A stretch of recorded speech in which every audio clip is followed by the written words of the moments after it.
Meanwhile, the answers to the second question increase by many millions when the larger figure is used in the first question.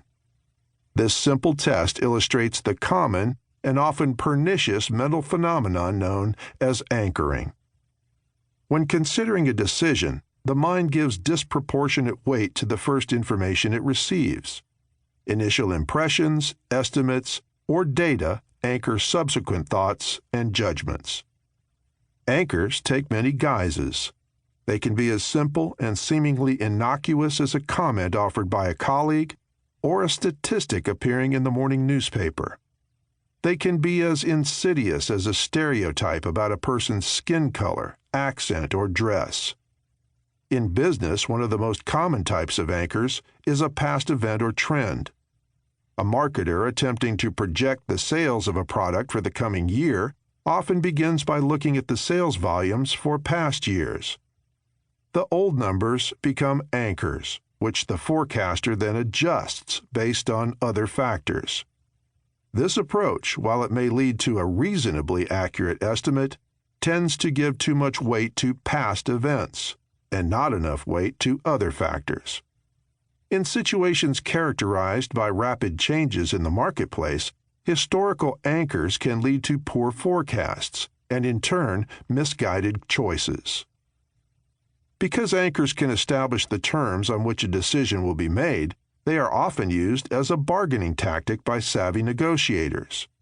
Consider the experience of a large consulting firm that was searching for new office space in San Francisco. Working with a commercial real estate broker, the firm's partners identified a building that met all their criteria, and they set up a meeting with the building's owners. The owners opened the meeting by laying out the terms of a proposed contract: a 10-year lease, an initial monthly price of $2.50 per square foot, annual price increases at the prevailing inflation rate, all interior improvements to be the tenant's responsibility, an option for the tenant to extend the lease for 10 additional years under the same terms. Although the price was at the high end of current market rates, the consultants made a relatively modest counteroffer.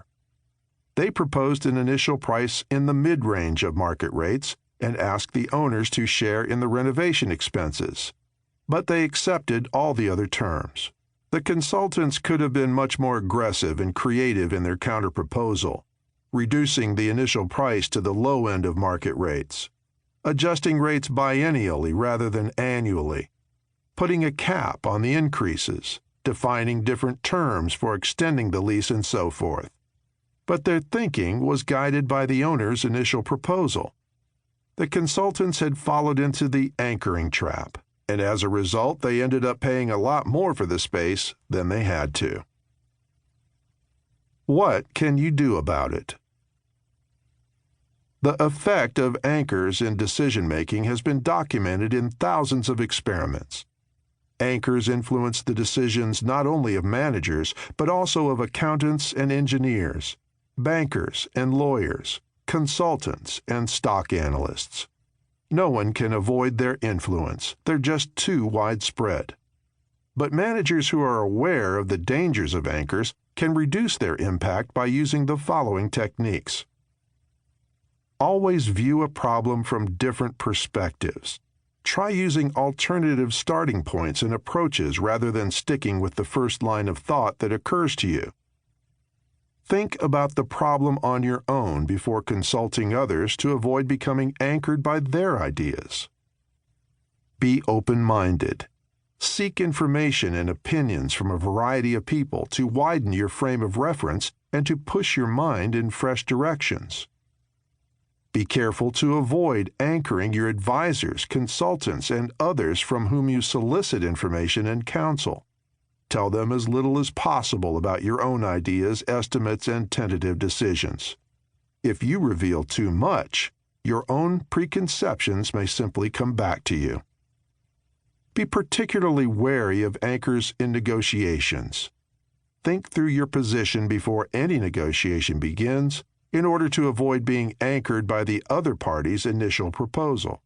At the same time, look for opportunities to use anchors to your own advantage. If you're the seller, for example,